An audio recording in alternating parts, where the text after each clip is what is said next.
Olá, tudo bem? Vou trabalhar com vocês hoje o curso 1.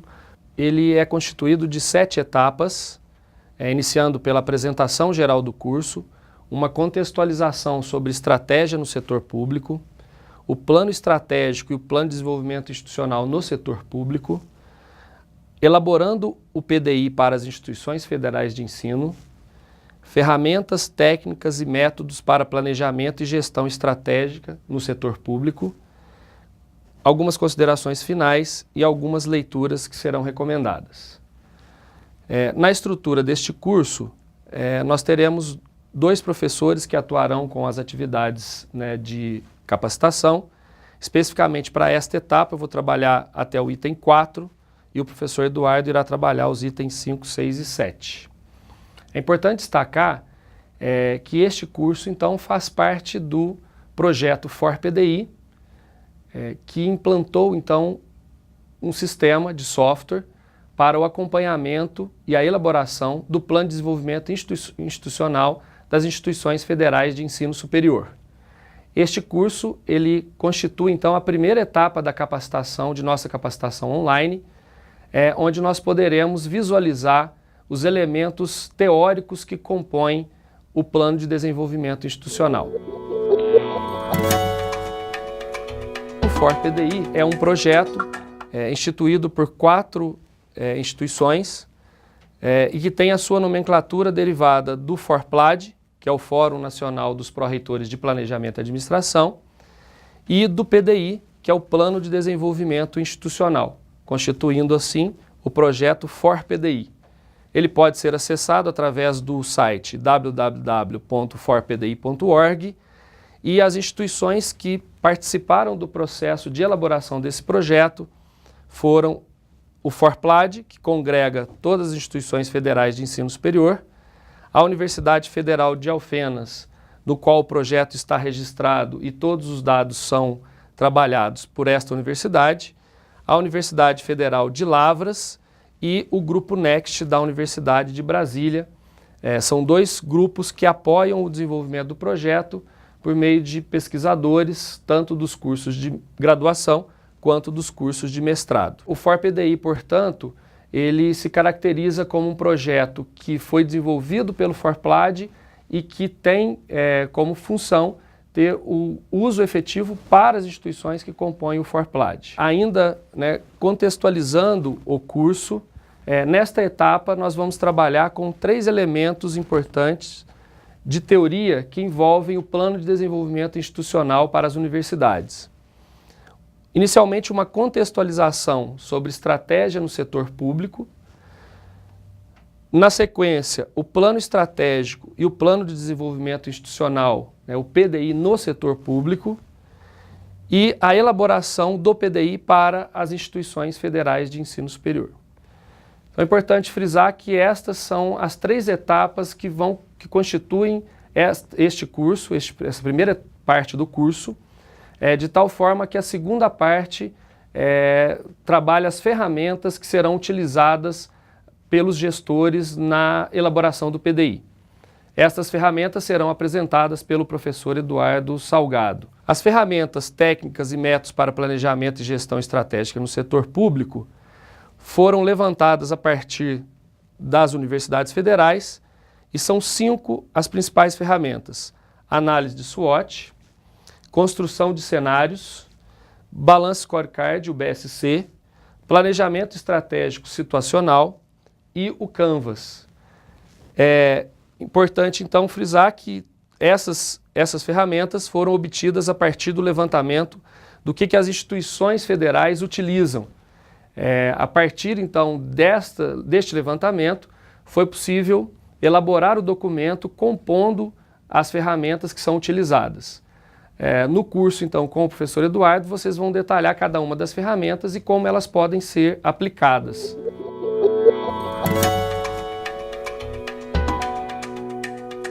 Antes de entrar nos detalhes da estratégia, é importante destacar o quão é importante o planejamento estratégico e a definição estratégica hoje para qualquer empresa, tanto pública ou privada.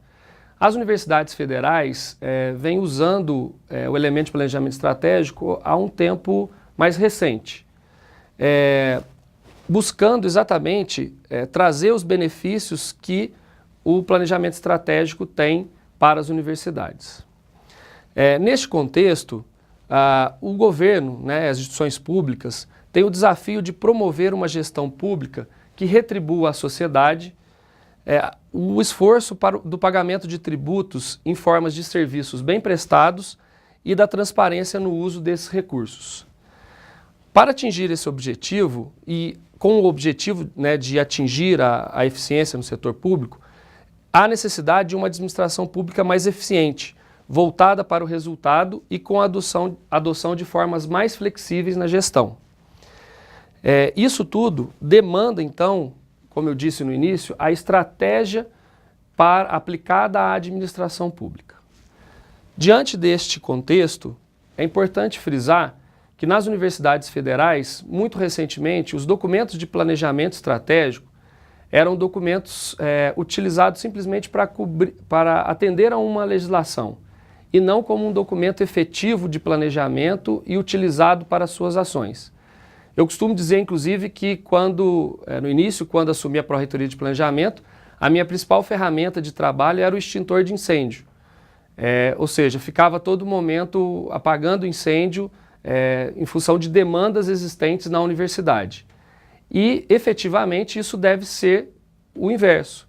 As pró-reitorias de planejamento e os órgãos vinculados a essas áreas nas universidades devem efetivamente utilizar o planejamento estratégico como ferramenta. Continuando na contextualização, então, sobre a estratégia no setor público, é importante trazer o conceito de estratégia, né? Acho que sempre que iniciamos algum trabalho, algum estudo, é importante que que seja possível entender o conteúdo, né? O domínio do que é estratégia. Então, a estratégia é um conjunto de regras de tomada de decisões. Elas direcionam o comportamento das organizações, sejam públicas ou privadas, e estipulando o sentido de seu desenvolvimento para o alcance dos objetivos. Em resumo, então, é um conjunto de ferramentas, de elementos e de estruturas que vão permitir que as instituições consigam estabelecer os seus objetivos e consigam alcançá-los no tempo definido.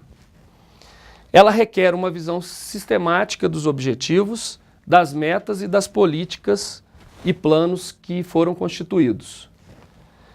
A demanda é que as organizações públicas, então, devem tomar consciência da importância da implantação do processo de administração estratégica em sua gestão. Aqui vale mais uma vez destacar o papel fundamental do processo de planejamento estratégico nas nossas instituições. É através deste processo que as universidades conseguem prever algumas das questões que ocorrem no tempo e, quando elas ocorrerem, ou mesmo que não forem previstas, possam ser trabalhadas da melhor maneira possível, já que existe um planejamento envolvido. São 3 elementos básicos para a constituição de qualquer planejamento estratégico, e é fundamental que a instituição trabalhe esses elementos.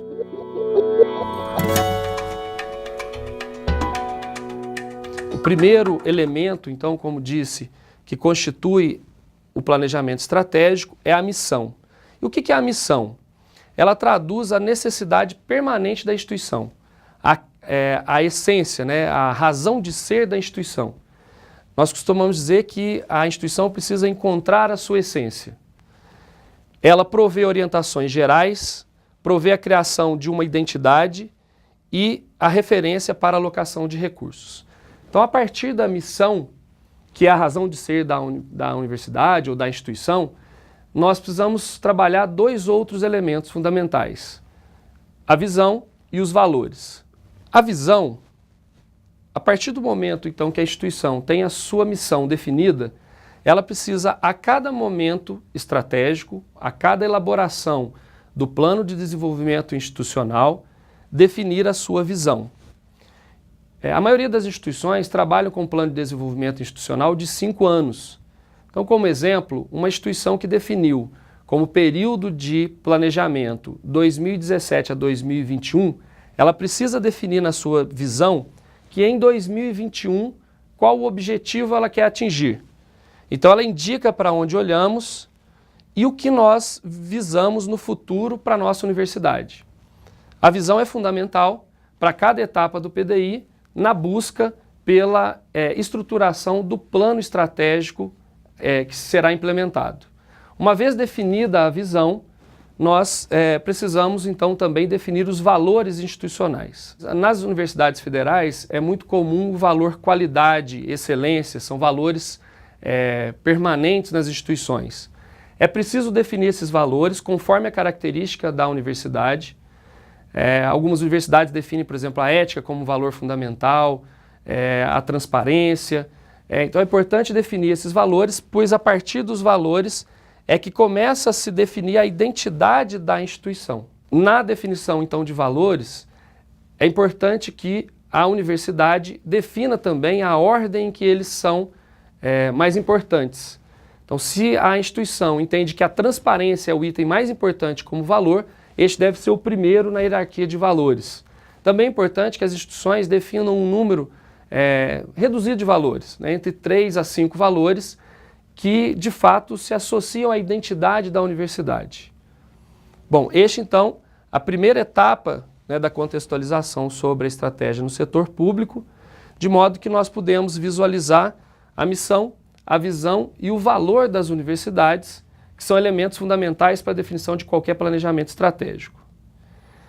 Ainda contextualizando, né, a estratégia no setor público, nós podemos afirmar que existem 7 fases importantes que constituem a estratégia no setor público. E cada fase deve ser elaborada de forma que a universidade consiga trazer os elementos que a identificam. Então, definidos a missão, a visão e os valores, as 7 fases poderão ser trabalhadas de forma mais efetiva.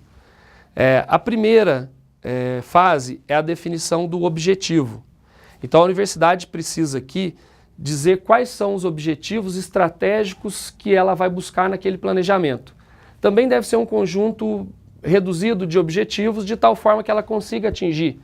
Algumas universidades definem em torno de 5 objetivos associados ao seu tripé, a ensino, a pesquisa, a extensão. A segunda fase, análise do ambiente externo e interno, é uma fase de extrema importância. Vocês vão aprender lá com o professor Eduardo uma das ferramentas utilizadas para fazer essa análise, que é a análise de SWOT. Por meio dessa análise nós conseguimos enxergar então qual é o nosso ambiente interno e o nosso ambiente externo. O que nós levantamos disso? No ambiente externo, quais são as nossas oportunidades e as nossas ameaças? Então aquilo que a universidade tem de oportunidade que ela pode buscar, e aquilo que eventualmente ameaça e que ela tem que se preocupar. E no nosso ambiente interno, as nossas forças e fraquezas. Então, aquilo que nós somos fortes e precisamos intensificar, e aquilo que eventualmente somos fracos e precisamos também levar em consideração. A terceira etapa é o estabelecimento de metas. No estabelecimento de metas, então, alinhadas aos objetivos, precisamos definir um conjunto de metas, também finitas, um grupo reduzido que sejam possíveis de serem atingidas. Não adianta elaborar um conjunto grande de metas e não conseguir atingi-las. A quarta fase é a formulação de ações estratégicas. Na formulação de ações estratégicas, vinculadas então às metas e objetivos, vão ser definidos conjunto de ações que permitam o atingimento daquelas metas e a consecução do objetivo. A quinta fase, elaboração de programas ou planos estratégicos. Na elaboração dos programas, podem surgir, né, como existem nas nossas universidades, diversos planos estratégicos, podendo citar o PDI, que é o Plano de Diretor de Tecnologia da Informação, o PLS, que é o Plano de Logística Sustentável, e outros. Na sexta fase, a implementação desses programas e dos planos. Então aqui efetivamente é o acompanhamento da execução dos planos. E a sétima fase, diria que é a fase mais importante, a realização de controle e feedback, quer dizer, a parte de avaliação do planejamento. Bom, essas são as 7 fases, então, que compõem o planejamento estratégico das universidades federais. É importante aqui destacar que a elaboração com 7 fases permite que cada universidade possa trabalhar as etapas de forma a conseguir atingir o seu objetivo. Nesse contexto, o FOR-PDI, né, o nosso projeto então, FOR-PDI, ele atua principalmente em 3 fases, nas 3 últimas fases, relacionadas então à elaboração do plano. O plano após elaborado ou durante a sua elaboração pode ser então lançado no software. A implementação, essa fase é a mais importante, que o software permite um retorno efetivo, de tal forma que todos os gestores então da instituição podem acompanhar passo a passo a evolução do planejamento.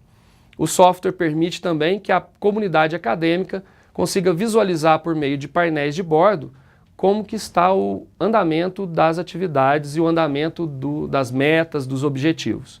E por último, ele permite então, através desses elementos, um feedback para a própria plataforma, tanto da comunidade acadêmica quanto dos gestores. Afirmando então que o planejamento estratégico no ambiente público se desenvolve a partir de um modelo gerencial de administração pública e que tem eficiência como referência máxima da ação do Estado.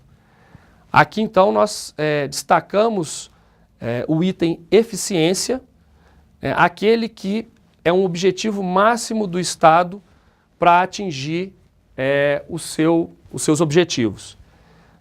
Logo, a eficiência do Estado então permite segurança aos investimentos, funcionamento dos mercados, combatendo o desperdício e a eficiência do gasto público, melhorando a qualidade dos bens e serviços e facilitando a governabilidade. Aqui então, pessoal, é importante destacar que o planejamento estratégico traz benefícios a todos os entes do governo e no caso específico das universidades federais, nós conseguimos visualizar os efeitos que isso pode trazer de benefício, né?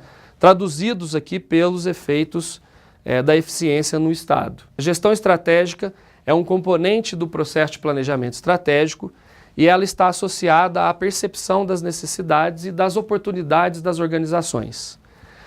Quando se toma uma decisão, está supondo que esta foi tomada levando em consideração um dimensionamento de todas as implicações. O que isso quer dizer? Nós não podemos tomar as decisões de gestão estratégica ou do planejamento estratégico da nossa instituição baseada apenas na visão do gestor, né, ou na experiência do gestor. Claro que são itens de extrema relevância, mas não há dúvida que para que a decisão possa ser tomada de forma efetiva e que ela traga todos os elementos, ela deve ouvir toda a organização e quais as implicações que aquela decisão tem. Portanto, o planejamento é o ponto alto para identificar, avaliar e qualificar as ações governamentais. Ele envolve a organização e a escolha entre cursos alternativos de ação, levando em conta os recursos necessários e os riscos. Aqui também, então, é importante destacar que o planejamento ele deve levar em conta quais os recursos que são necessários para a implantação daquela ação ou daquela meta e quais os riscos que a envolvem, né? Um ponto importante nesse contexto, que tem sido muito trabalhado pelas universidades hoje, que é a gestão de riscos, mas que é um projeto também que está sendo trabalhado pelo FOR-PLAD e que seguramente será trabalhado em uma outra capacitação. A gestão estratégica, então, não deve ser realizada mediante um processo de pensamento linear ou limitado. Concluindo, né, essa etapa de contextualização da estratégia no setor público, é importante destacar de novo que a gestão estratégica ela está vinculada a um conjunto de elementos e atributos que devem ser analisados para que a tomada de decisão ocorra e que de maneira alguma essa decisão pode ser limitada, né, a um pensamento ou a uma escolha, e sim baseada num processo de gestão. Podemos afirmar que a gestão estratégica é um dos fatores mais importantes para o sucesso de qualquer projeto ou de qualquer plano. Por meio da gestão estratégica, nós conseguimos atingir um conjunto de vantagens ou de elementos que precisam ser trabalhados por cada uma de nossas universidades. Aqui nós destacamos 4 elementos fundamentais. Primeiro desses elementos, o treinamento de equipe. Então é fundamental que todas as nossas equipes estejam treinadas e preparadas para trabalhar a gestão estratégica e para que isso seja refletido no planejamento estratégico da instituição. Este processo, né, dessa capacitação, ela é uma parte integrante do processo de treinamento de nossas equipes. A segunda vantagem é que no conjunto de elementos e estruturas do planejamento, nós tenhamos metas bem definidas. É a partir de metas bem definidas que é possível as universidades avançarem no seu planejamento. Algumas instituições que nós observamos definiram um conjunto de metas muito grandes para o período instituído do planejamento, por exemplo, de 5 anos. Isso fez com que grande parte dessas metas não fossem atingidas. Então, é importante dar preferência a um conjunto mais limitado de metas, como eu já falei, e que essas metas, então, sejam bem definidas. A terceira vantagem, né, que nós precisamos destacar, alinhadas à gestão estratégica, é a delegação de tarefas. Então, é muito importante para o gestor que ele consiga delegar tarefas e trazer a sua equipe para o processo de gerenciamento estratégico. Se o gestor atinge isso, ele vai ter efetivamente uma equipe, um grupo de trabalho envolvido no processo de gestão estratégica. E por fim, nesse conjunto de vantagens, a utilização de ferramentas de gestão de projetos. Então, neste tópico, eu destaco aqui novamente o projeto ForPDI. Quer dizer, é uma ferramenta que vai auxiliar os gestores no processo de gestão estratégica. Ele trabalha na camada estratégica do software e ele permite se acoplar aos demais softwares de gestão da universidade, trazendo para o gestor, então, um conjunto de elementos que vão facilitar a sua gestão.